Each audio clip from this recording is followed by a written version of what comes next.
streets or behind the scenes, but there is a wind of change at work here, isn't there? Definitely. They're moving fast on both levels, I think. As it happened, you may say, a coincidence, the military chiefs were in Washington when this latest wave of unrest broke out. I've no doubt that they got some marching orders from the American government there, and one of those would have been not to fire on the people in Tahrir Square, because the last thing the US needs is one of its client states opening fire, a kind of Tiananmen Square type massacre. That would be a disaster for everyone. You're right to identify the increasing importance of Mr. al-Baradei.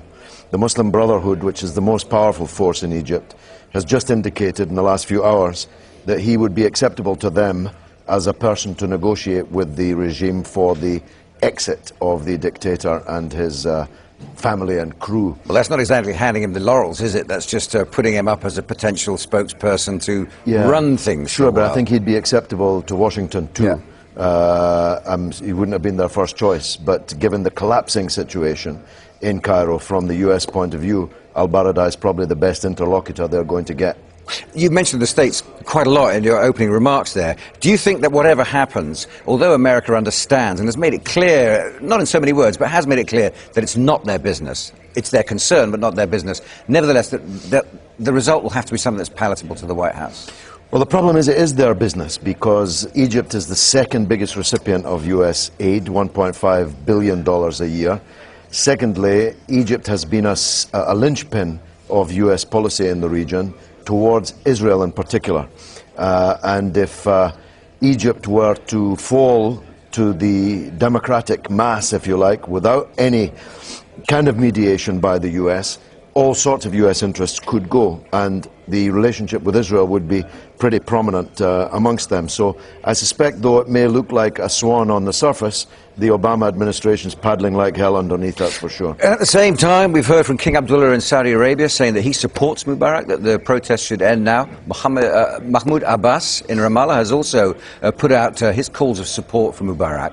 Now, that may be fear of a vacuum, or it could be stronger, more tangible support than we'd think. Well, I think it's fear that they're next, to be frank. The regime on the West Bank, because that's the only place Abu Mazen, Mahmoud Abbas has any position, is under very real threat because of the Palestine papers, which Al Jazeera and The Guardian revealed over the last 10 days or so. And as for the Saudi monarchy, it is bereft of any public support and could topple at any time, indeed may be the next domino to fall. So, in a sense, it's the Mandy Rice-Davis point. They would say that, wouldn't they? Indeed. Now, it's one of those things, a bit like a financial crash in the West, where everyone longs for the status quo, when all along they knew the status quo had limited shelf life because it wasn't really working. We've seen this 30, 40-year status quo in the Middle East now. We all understand, more or less, how it works. Trade principles for having reliable allies in terms of the Israel diametric and in terms of Jordan and Egypt and the roles they can play in that. But it does look as if someone's pulling at this ball of wool and it could start unraveling. It's, well, not to mix the metaphor, but it's the point about the straw and the camel's back. You don't know it's the last straw until the camel's back is actually broken. If you did know, you wouldn't put that last straw on.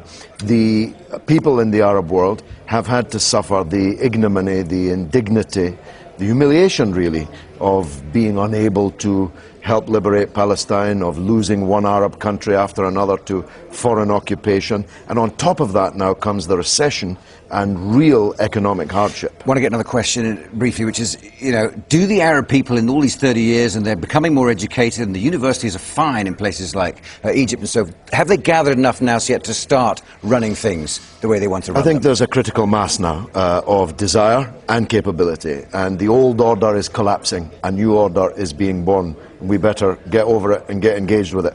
I'm persona non grata today in Egypt. I was deported from there, but I'll be back there pretty soon, and you'll see that the person who was persona non grata was Mubarak. I don't doubt it. George Galloway, thanks very much indeed for coming in and talking to us today. This is Sky.